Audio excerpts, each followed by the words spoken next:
Hey guys, my name is Dave and welcome back to the Focus 5. Psychologist Amici Jha recently went on a podcast with Joe Rogan, and guess what they talked about? Concentration.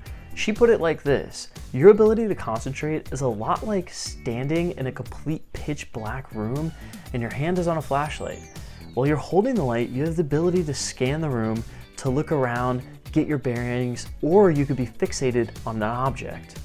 Now, with our flashlight, you have a range or a scope of what you can see in that room, but it's limited. I mean, imagine that. You have a flashlight, but if you flip the switch, then bam, there's a spotlight that like floods the whole room and the whole room is activated.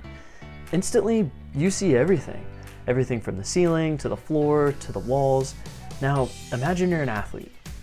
And as a competitor, if you walked around with all the time, with your attention being exposed to literally everything, just like that flashlight, every sound, every smell, every touch, every thought, every vehicle that moved, every coach that walked by, every teammate that said your name, imagine how tiring that would be.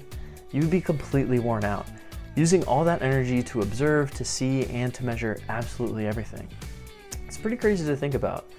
Our brains have the ability to think and process like a spotlight, but instead we need to focus our attention and our energy on what's really important, what is relevant within our environment. This could be the next play, the next shot, get through the next quarter, the next half, a turnover on downs, this swing, this point, everything.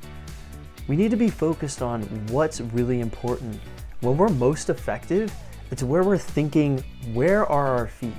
Now, we have the saying that Hearts and Minds, be where your feet are.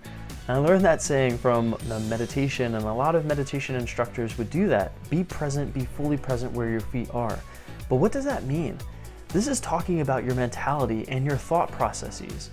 Being where your feet are helps ground you in the moment, not thinking too far ahead and not thinking about the past. So let's quickly talk about priming.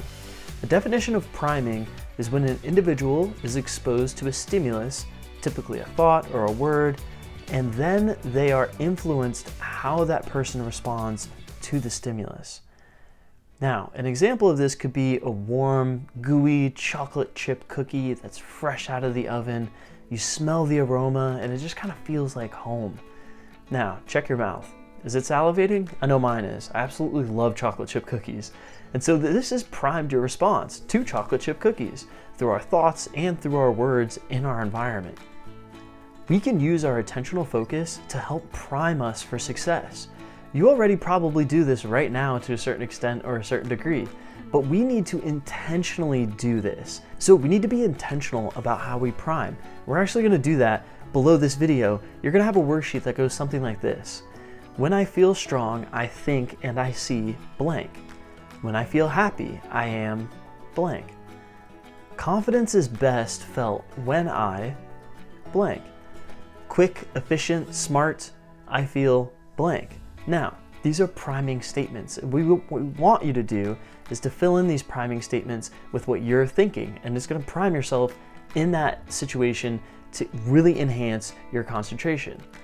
P.S. Where do you think that the flashlight is in this moment? Is it broad or is it narrow? Fill out the blanks below, and I challenge you today, be intentional about your thinking. How are you priming your thoughts that are going to correlate you to be successful?